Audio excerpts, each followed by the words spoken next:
बाद थाने में बिठाकर समझौता कराया गया। समझौते के आधार पर क्या लड़की ने कही कि मैं आपके साथ रहना नहीं चाहती हूँ, जो भी मैंने आपका सामान दिया है वो सब सामान मेरा मतलब सही सभी सामान जो है वो मेरा वापस कर दिया जाए। मैं आपसे तलाक लेना चाहती हूँ और मैं आपसे कोर्ट में तलाक ले लूंगी, मैं आपके साथ रहना बिल्कुल भी नहीं चाहती हूँ। ये स्पष्टली उस समझौते में निकल कर आया। पत्नी ने कि भाई नहीं रहना है तो ठीक हो, खत्म करो। अब यही बात पति के सामने आई तो पति ने भी सोचा कि चलो ठीक है, कलेश कट रही है, क्योंकि ये सही रह भी नहीं रही घर में, रोज कलेश करती है, रोज कहीं ना कहीं कुछ ना कुछ कर ही लेती है, तो इस वजह से कलेश अगर कट रहा है तो मैं सब सामान जो है मैं दे देता हूँ।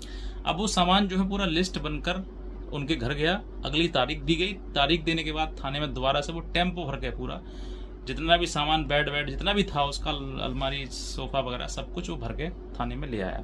जैसे ही थाने में ले आया लड़की को लग गया कि हाँ अब जो है ये मेरे चंगुल में फंस गया है, और इसने सबको सामान वो ले आया।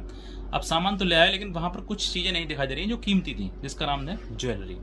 अब उसने कहा कि मेरे ये 5 चीजें ये थी, इसमें ये था, ये सब कुछ बताया उन्होंने। उसने कहा ठीक है मैं वो 5 ज्वेलरी भी आपको दे देता हूँ, लेकिन मैंने भी चढ़ाई थी वो भी मुझे वापस दे दो।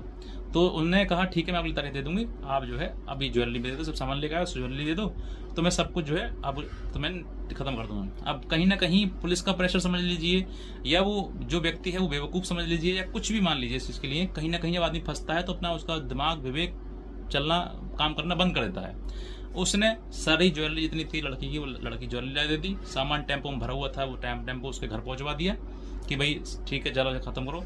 अब समझौता जब हुआ तो समझौते में क्या हुआ कि हम जो है इतना सामान अपने घर पर लेके जा रहे हैं और अब हमें हमारा भविष्य में इनसे कोई संबंध नहीं रहेगा किसी प्रकार से।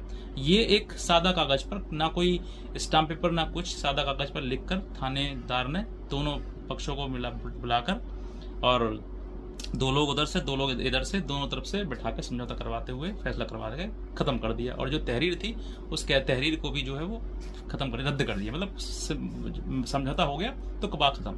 अब ये बात जो है यहाँ तक तो ठीक थी, पति लगा के ठीक है समझौता हो गया अब तलाक ले लेंगे।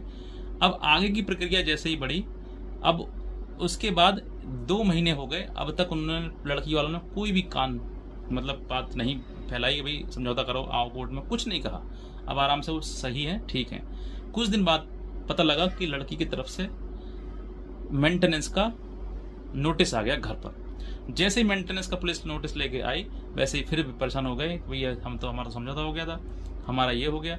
अब उनकी बात कोई नहीं सुन रहा है, अब वो वकील के चक्कर लगा रहे हैं कोर्ट में और सब जगह पर ये कहते फिर रहे हैं हमारा समझौता हो गया, ये देखो समझौता हो गया। वो समझौता क्या वैल्यू है? क्या पुलिस को अधिकार है किसी पार्टी में पक्ष में समझौता कराए और वो कोर्ट न्यायालय उस चीज को माने? कोई अधिकार नहीं है। तो इस चीज